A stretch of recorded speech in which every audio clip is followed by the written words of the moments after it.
السلام عليكم ورحمه الله وبركاته. ازيكم يا حبايبي؟ عاملين ايه؟ النهارده ان شاء الله اليوم ال20 في دوره كتاكيت رمضان او فراخ رمضان، اللهم بارك. هم بقوا فراخ خلاص، ما بقوش كتاكيت.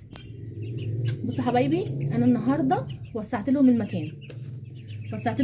ليه؟ لان الشوفونيره زي اللي انا قلت لكم عليها القديمه اللي كنت حاطه فيها بدات تصغر عليهم. وبعدين الكتكوت كل ما يكبر معاكي كل ما عايز مكان اوسع علشان يقدر يكبر فيه، ما ينفعش نفضل سايبينهم كاتمين على بعض فيتعبوا. طيب هنسمي الله. ده العلف اللي كان فايض منهم امبارح. هنحط العلف الخشن.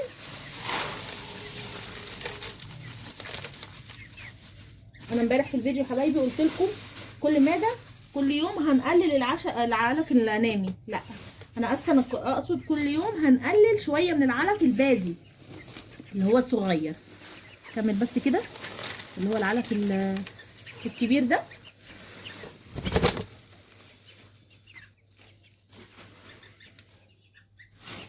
ابتدي احط عليهم العلف النامي. بس انا كمان مش هحط الكميه دي كلها، يعني دولت مثلا حوالي نص كيلو، هحط بس نصهم.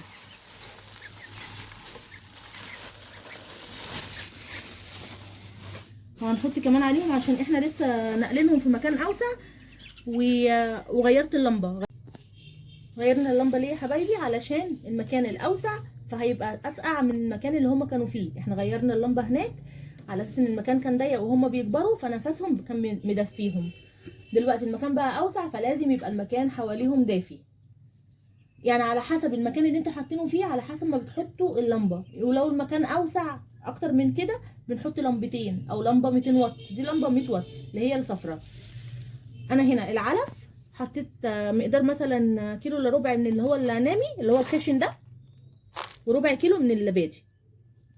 هبتدي احط عليه رشه قرفه بس عشان هما لسه منقولين. رشه صغيره حوالي نص معلقه صغيره، فدي تديهم دفى.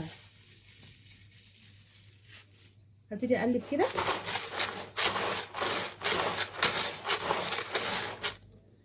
وافضيها في العلافه بتاعتهم.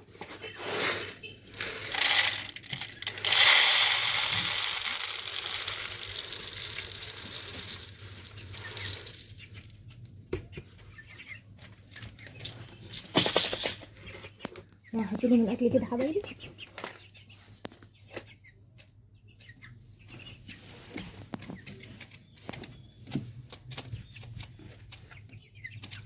وكمان هنا انا شلت السقايه الصغيره وحطيت لهم اللي هي دي 4 لتر. السقايه دي 4 لتر، الثانيه الصغيره كانت بتشيل لتر واحد. طبعا هما بيكبروا فبيحتاجوا ميه اكتر، فبدل ما كل شويه اغير لهم الميه حطيت لهم اللي هي الكبيره. ما حطيتش عليها اي اضافات. بكره ان شاء الله هنحط حلبه. بسم الله الرحمن الرحيم.